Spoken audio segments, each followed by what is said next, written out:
জমজমাট উত্তেজনার মধ্যে আবহে শেষ হলো কাঞ্চনতলা অঞ্চল কাপের ফাইনাল খেলা। রবিবার দুটি সেমিফাইনাল খেলা অনুষ্ঠিত হওয়ার পর ফাইনালে প্রবেশ করে মানজারুল একাদশ এবং ইসমাইল একাদশ।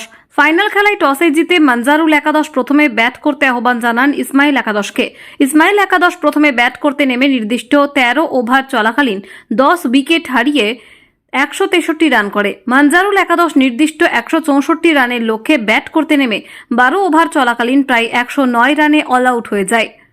54 রানে জয়লাভ করে ইসমাইল একাদশ। রানার্স ও উইনার্স টিমকে বিগ ট্রফি দিয়ে পুরস্কৃত করার পাশাপাশি সকল প্লেয়ারদের মেমেন্টো দিয়ে পুরস্কৃত করা হয়। Man of the match, man of the series, best player সহ একগুচ্ছ পুরস্কারে পুরস্কৃত করা হয়। মুর্শিদাবাদের শামসেরগঞ্জের রতনপুর মডেল স্কুল গ্রাউন্ডে অনুষ্ঠিত এই খেলায় উপচে পড়া ভিড় লক্ষ্য করা যায়। মূলত এই প্রথম কোনো পঞ্চায়েত এবং পঞ্চায়েতের সকল মেম্বারদের উদ্যোগে এই অভিনব ক্রিকেট টুর্নামেন্ট আয়োজন। ক্রিকেট টুর্নামেন্টে কাঞ্চনতলা পঞ্চায়েতের বুথভিত্তিক ক্রিকেট টিম ও প্রত্যেকটি টিমে বুথভিত্তিক প্লেয়ার নিয়ে অভিনব উদ্যোগে শেষ হলো কাঞ্চনতলা অঞ্চল কাপ। মূলত কাঞ্চনতলা অঞ্চলের সকল যুবদের খেলার প্রতি উৎসাহী ও শরীরচর্চা মাঠমুখী করার পাশাপাশি মুর্শিদাবাদের শামসেরগঞ্জ ব্লকের কাঞ্চনতলা অঞ্চলের সকল জনসাধারণকে মনোরঞ্জন দেওয়ার লক্ষ্যে অনুষ্ঠিত হলো কাঞ্চনতলা অঞ্চল কাপ। আগামী দিনেও 26শে জানুয়ারি প্রজাতন্ত্র দিবস উপলক্ষে অনুষ্ঠিত হবে এই কাঞ্চনতলা অঞ্চল কাপ। আরও কি বলছেন তারা শুনুন। ব্যুরো রিপোর্ট, দিনরাত স্টার নিউজ।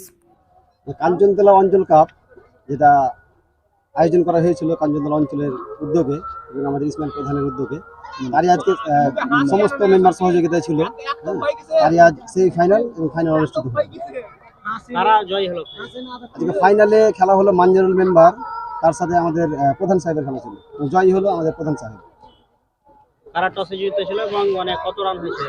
টসে মানজারুল একাদশী জিতেছিল এবং তারা টসে জিতে ফিল্ডিং নিয়েছিল। আপনারা কত রান করেছিলেন? আমাদের 13 ওভার খেলা হয়েছিল। 13 ওভারে রান হয়েছিল আমাদের 163, টার্গেট 164 ছিল। তারপর কি হবে, ওরা কত বলছে?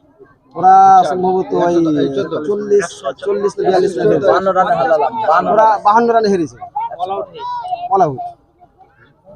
এই যে খেলা অভিনব উদ্যোগ বলা যেতে পারে, পঞ্চায়েতের উদ্যোগে এবং বুথ ভিত্তিক টিম দেখলাম। এখন পর্যন্ত কিভাবে আইডিয়া, এত সুন্দর আইডিয়া বলতে আমাদের এই মাঠে রেগুলার খেলা হয়। আমাদের সবাই আছে এখানে, বিশেষ করে বিভিন্ন প্রাইভেট স্কুলের টিচার আছে, সরকারি স্কুলের টিচার আছে, পাওয়ার হাউসের বেশ কিছু অফিসার আছে, কিছু ইঞ্জিনিয়ার আছে এবং অ্যাডভোকেট আছে এবং আমাদের বেশ কিছু শিক্ষিত যুবক আছে এবং পাড়া প্রতিবেশী কিছু আছে।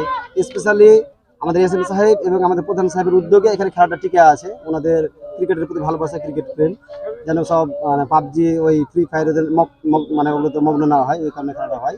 স্পেশালি আমাদের খেলাটা টিকে আছে আমাদের প্রধান সাহেবের জন্য। ওনার উদ্যোগে, ওনার ক্রিকেটের প্রতি ভালোবাসা, ক্রিকেটের প্রতি প্রেম বলে খেলাটা এখনো চলছে। আর উনি ওই ক্রিকেটকে ভালোবাসেন বলে আমরা একদিন বলেছিলাম যে সব জায়গায় তাদের হায়ারে খেলা হচ্ছে, আমাদের এখানে একটা ওয়ার্ড ভিত্তিক খেলা হোক, একটা যে 19টা আমাদের মেম্বার আছে, তো 2টা মেম্বারের একটা টিম হবে, এই অনুযায়ী খেলা হোক, বাইরের কেউ সুযোগ পাবে না। যেন গ্রামে পাড়া প্রতিবেশীতে যে ক্রিকেটের যে প্রতিভাগুলো আছে ওগুলো যেন বেরিয়ে আসে। ওই হিসেবে আমরা দেখলাম বেশ কিছু নতুন ছেলেকে আমরা দেখলাম, খুবই অল্প বয়স, 15-16 বছর বয়স হবে, দারুণ খেলেছে ওরা, যারা হয়তো বড় বড় টুর্নামেন্টে চান্স পায় না, হারিয়ে গিয়েছিল। তো এই খেলার মাধ্যমে ওই প্রতিভাগুলো ফুটে আসছে। আমার মুজাহিদ। এত সুন্দর খেলা এবং আপনার দলে উইনার হয়েছে, কতটা আনন্দিত, কেমন, কি বলবো? খুব ভালো লাগছে, যেহেতু আমাদের 11টা প্লেয়ার ছিল, 11টা প্লেয়ারই সব ভালো পরিশ্রম করেছে, সবাই ভালো খুশি করেছে, এই জন্য আমরা উইনিং হয়েছি। আর এই আইডিয়া আমাকে বলেছিল খেলা করারটা, যে অন্তর্ভিত্তি সব আলোচনার মাধ্যমে হয়েছিল।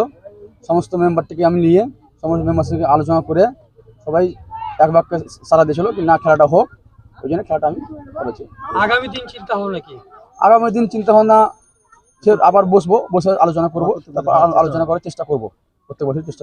একটা অঞ্চলের মধ্যে খেলা বলা যেতে পারে, কিন্তু দর্শক অনেক ছিল দেখলাম, এই স্কুলের মধ্যে ছোট দর্শক ক্যাপাসিটি নেই, তবু কেমন লাগছে? খুব ভালো লাগছে, অঞ্চলের মধ্যে আমরা প্রথম করালাম, লোকাল টিম ছিল, খুব ভালো লাগছে। শামসেরগঞ্জের মধ্যে এটা আমরা প্রথম উদ্যোগটা নিয়েছিলাম, খুব ভালো লাগছে।